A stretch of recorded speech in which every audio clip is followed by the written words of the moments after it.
আসসালামু আলাইকুম প্রিয় viewers, welcome back to my channel. আশা করি সকলে ভালো আছেন, সুস্থ আছেন। অনেক নারী এবং পুরুষ একটা বিষয় জানতে চেয়েছিলেন যে নারীর যৌন আকাঙ্ক্ষা কি পুরুষের চাইতে অনেক বেশি? তো বন্ধুরা, চলে যায় মূল আলোচনা। আজকে মূলত এই বিষয়ে আলোচনা করব। মূলত আমরা যখন কোনো মুভি বা কোনো ড্রামা দেখি, তখন দেখা যায় এখানে যে বিষয়টা দেখানো হয় যে একজন পুরুষ সঙ্গী তিনি হয়তো সহবাস করতে চাইছেন, কিন্তু স্ত্রীর সঙ্গে যিনি আছেন তিনি সহবাস করতে চাচ্ছেন না বা বিভিন্ন অজুহাত দেখাচ্ছেন। এই বিষয়গুলো যখন দেখানো হয় বা আমরা যখন দেখি, তখন স্বাভাবিকভাবে আমরা ধারণা করি যে একজন পুরুষের তুলনায় একজন নারীর যৌন আকাঙ্ক্ষা বা চাহিদা অনেকটা কম। কিন্তু মূলত বিষয়টা কি? মূলত বিষয়টা হচ্ছে একজন নারীর যৌন আকাঙ্ক্ষা বা চাহিদা এটা কম বা বেশি এটা নির্ভর করে তাদের শরীরের হরমোনের উপরে।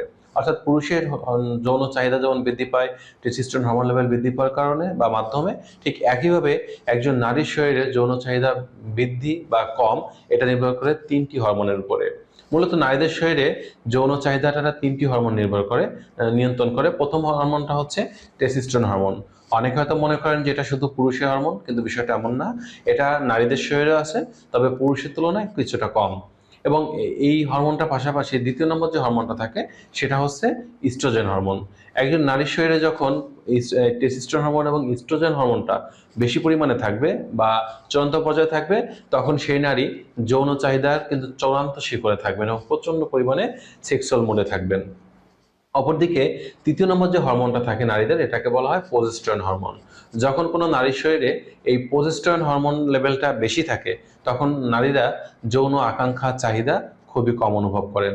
অপরদিকে যখন তাদের এই প্রজেস্টেরন হরমোন লেভেলটা কম থাকে এবং ইস্ট্রোজেন এবং টেস্টোস্টেরন হরমোন লেভেলটা স্বাভাবিক থাকে, তখন কিন্তু একজন নারী যৌন মিলনের আকাঙ্ক্ষা সবচেয়ে বেশি অনুভব করেন। এখন বিষয়টা হচ্ছে যে একজন নারীর জীবনে কিন্তু অনেকগুলো ধাপ অতিক্রম করতে হয়। যেমন একজন নারী যখন দেখা যায় যে বাচ্চা হওয়ার আগে যে জীবনটা থাকেন, এই সময় দেখা যায় যে একজন নারী যখন মাসিক চলে যাচ্ছে বা ঋতুচক্র চলে যাওয়ার কিছুদিন পরে যখন ওভুলেশন টাইমটা হয় বা ডিম্বের পরিস্ফুটন বলে থাকি আমরা, যখন সহবাস করলে বাচ্চা কনসিভ হওয়ার সম্ভাবনা থাকে, এই সময়টাতে একজন নারী সহবাস করার চরম পর্যায়ে থাকেন, কারণ এই সময় তাদের শরীরে প্রচুর পরিমাণে ইস্ট্রোজেন হরমোনটা উৎপন্ন হয়। এবং এই সময় দেখা যায় তারা সহবাস করার জন্য সবসময় স্বামীর কাছাকাছি থাকেন, খুনসুটি করেন এবং সহবাস করার জন্য নিজেরা কিন্তু প্রস্তুত থাকেন। এবং যখন স্বামী সহবাস করার ইচ্ছা নিয়ে তার শরীরে হাত দেয়, তখন দেখা যায় তাদের হার্টবিট বেড়ে যায়, যেটাকে আমরা বলি বুক ধড়ফড় করছে বা বুকের মধ্যে একটা কাঁপুনি আসছে। এরকম বিষয়গুলো পরিলক্ষিত হয়, প্রচুর ব্লাড সার্কুলেশন হয়।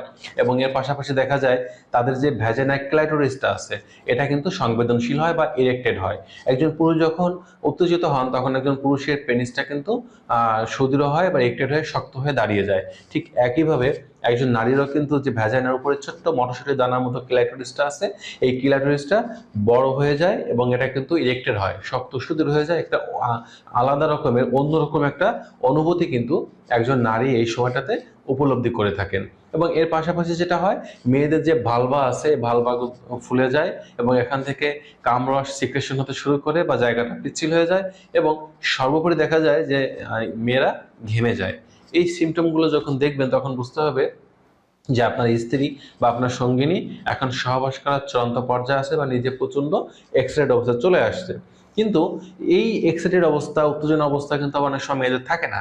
যেমন একজন মেয়ের যখন মাসিক আসে বা ঋতুচক্রটা চলে, তখন দেখা যায় পিরিয়ডকালীন সময় একজন মেয়ে কিন্তু সহবাস করতে চায় না এবং এই সংখ্যাটা কিন্তু বেশি।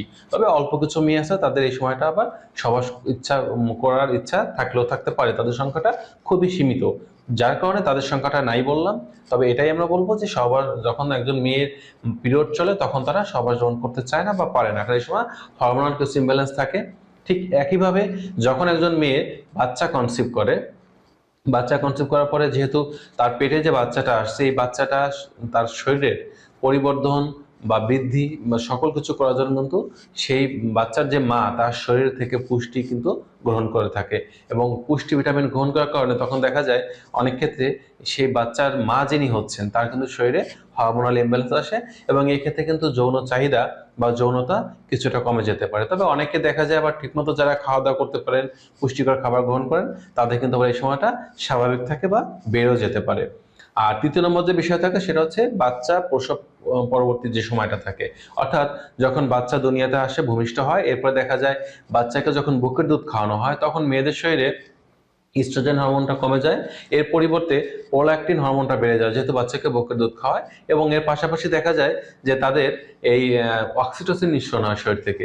এই প্রোল্যাক্টিন হরমোন বেড়ে যাওয়া এবং অক্সিটোসিন নিঃসরণ হওয়ার কারণে তখন তারা কিন্তু যৌনতা কম অনুভব করেন।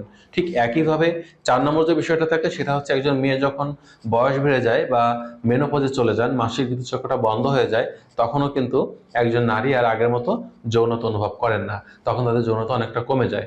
এখন বিষয়টা হচ্ছে একজন নারী এই যে 4টি ধাপ জীবনে অতিবাহিত করেন, যেমন প্রতি মাসে মাসিক হওয়া, বাচ্চা কনসিভ করা, বাচ্চা পরবর্তী বাচ্চাকে বুকের দুধ খাওয়ানো, মেনোপজ বা মাসিক অবস্থা চলে যাওয়া, এই সকল কারণে দেখা যায় যে একজন পুরুষ সহবাস করতে চাইলেও একজন স্ত্রী সে কিন্তু অনেক সময় সহবাস করতে চায় না বা সহবাস করতে পারে না।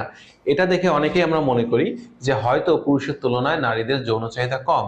কিন্তু যদি নারীদের জীবনে এই ধাপগুলো না থাকতো, তাহলে কিন্তু একজন পুরুষের তুলনায় প্রায় কয়েক গুণ বেশি পরিমাণে একজন নারীর যৌনতা বা সেক্স সে অনুভব করতো। এবং একজন নারীকে কন্ট্রোলে রাখার জন্য 2 থেকে 3 জন পুরুষও কিন্তু আসলে কন্ট্রোল করতে পারতো কিনা এটা কিন্তু একটা সন্দেহ বিষয় থেকে যায়। কারণ নারীদের যৌনতা বা তাদের যে সেক্সুয়াল চাহিদাটাকে বলা হয় গরম পানির সাথে তুলনা করা হয়। অর্থাৎ গরম পানি যখন গরম করা হয় তখন কিন্তু এটা উত্তপ্ত হতে বা ফুটতে সময় লাগে। এটা আস্তে আস্তে ধীরে ধীরে কিন্তু উত্তপ্ত হয় এবং ফুটতে থাকে। আপনি যখন দেখবেন যে গরম পানিটা ফুটে গেছে, উত্তপ্ত হয়ে গেছে, আপনি যখন চুলাটা বন্ধ করবেন, এরপর দেখবেন ঠান্ডা হতে কিন্তু সময় লাগে।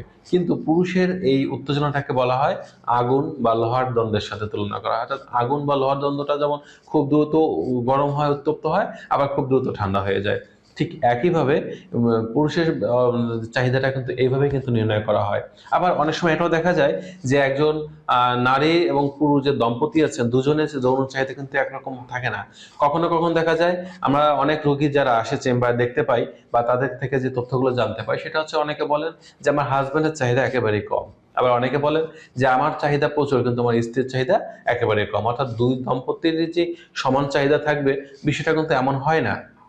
আর তার থেকে বিষয়টা হচ্ছে অনেক নারীরা কমপ্লেন করে থাকেন যে আমি সহবাসকালীন সময় ব্যথা অনুভব করি। আসলে ব্যথা অনুভব করার কয়েকটা কারণ থাকে, যেমন খুব তাড়াহুড়া করে তড়িঘড়ি করে সহবাস করা এবং স্ত্রীর ভ্যাজানাটা শুষ্ক থাকা অবস্থায় কিন্তু পেনিট্রেশন করতে যাওয়া এবং পর্যাপ্ত পরিমাণে সিক্রেশন না হওয়া বা জনিপথ যদি ভেজা না হয় বা রসালো না হয়, সিক্রেশন কম হয়, তখনও কিন্তু পেনিট্রেশন করাটা অনেক সময় কঠিন হয়ে যায় এবং স্ত্রী ব্যথা অনুভব করে থাকেন।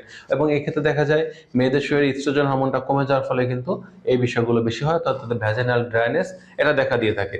তো এই সমস্যাগুলো দূর করার জন্য এবং নারীর সুস্বাস্থ্যতা ধরে রাখার জন্য পুরুষের সাথে তাল মিলিয়ে যৌন মিলন করার জন্য যেটা করতে হবে তার মধ্যে অন্যতম হচ্ছে স্বাস্থ্য বিষয়ে সচেতন থাকতে হবে, ওজনটাকে সবসময় নিয়ন্ত্রণে রাখতে হবে, প্রতিদিন নিয়ম করে হাঁটাচলা করতে হবে, একটু ফিজিক্যাল এক্সারসাইজ বা ব্যায়াম করতে হবে এবং এর পাশাপাশি পুষ্টিকর এবং সুষম খাবার খেতে হবে। প্রতিদিন নিয়ম করে সিজনাল যে রঙিন ফলগুলো আছে এগুলো রাখতে হবে খাদ্য তালিকায়, বেশি পরিমাণে ফ্রেশ পানি পান করতে হবে, সবুজ শাকসবজি, ছোট মাছের ঝোল, দুধ, ডিম এগুলো রাখার চেষ্টা করতে হবে এবং সার্বিকভাবে শারীরিক ও মানসিকভাবে সুস্বাস্থ্য অর্জন করার চেষ্টা করতে হবে। তাহলে দেখা যাবে যে একজন নারী এবং পুরুষ দুজনের যৌন চাহিদা মোটামুটি একটা লেভেলে চলে আসবে। কিন্তু কোনো নারী যদি নিজের প্রতি উদাসীন হয়, জীবনের প্রতি উদাসীন হয়, তাহলে কিন্তু সেখানে একটা বিষয় পরিলক্ষিত হবে যে সে নারীর কোনো সেক্স নেই, সম্পূর্ণ সেক্সটা পুরুষের। কিন্তু মূলত একটা বিষয় মনে রাখতে হবে, নারীদের যদি ধাপগুলো অতিক্রম করতে না হতো তাহলে কিন্তু একজন নারীর সেক্স একজন পুরুষের তুলনায় বেশি ছাড়া কোনো অংশে কম হতো না। তো বন্ধুরা, এই ছিল আজকের বিষয়। সকলে ভালো থাকবেন। আজ এ পর্যন্তই। আল্লাহ হাফেজ।